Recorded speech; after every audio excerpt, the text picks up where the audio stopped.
Doctor, இந்த சம்மர்ல எப்படி குழந்தைங்கள பாத்துக்கிறதுன்னு நிறைய டவுட் இருக்கு. ஒரு ரேபிட் ஃபயர் மாதிரி கொஸ்டின்ஸ் கேட்கவா டாக்டர்? கண்டிப்பா. குழந்தைங்கள ஏசி போட்டு படுத்து தூங்க வைக்கலாமா டாக்டர்? சம்மரில் டெஃபினெட்லி ஏசி யூஸ் பண்ணலாம். ஸோ டெம்பரேச்சர் வந்து 24 26 டிகிரி செல்சியஸ் வச்சுக்கலாம்.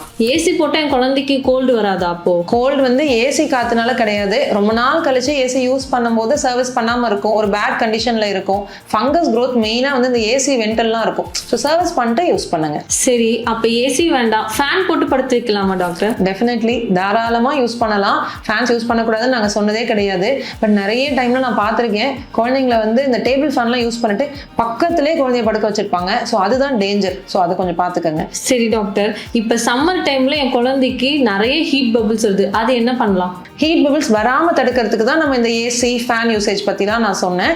அண்ட் முக்கியமாக சம்மர் டைமில் ரொம்ப அதிகமாக வந்து இந்த காட்டன் கிளாத் மட்டுமே யூஸ் பண்ணுங்க. ஓவர் ப்ரொடெக்டிவாக கிளாத்திங் யூஸ் பண்ண வேண்டாம்.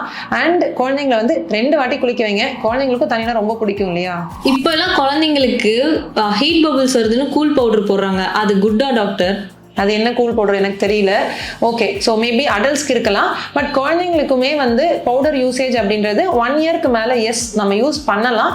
எந்த பவுடர் யூஸ் பண்ணணும் அப்படின்றத பீடியாட்ரிஷியன்ட்ட கேட்டு யூஸ் பண்ணுங்க. நிறைய போட்டு குழந்தைங்களுடைய தோல் அந்த மடிப்புலலாம் போயிட்டு சிக்கி அதுவே ஒரு மாதிரி குழந்தைங்க இரிட்டேஷன் பண்ணும். அந்த அளவுக்கு யூஸ் பண்ணாமல் கொஞ்சமாக டெஃபினெட்லி யூஸ் பண்ணலாம்.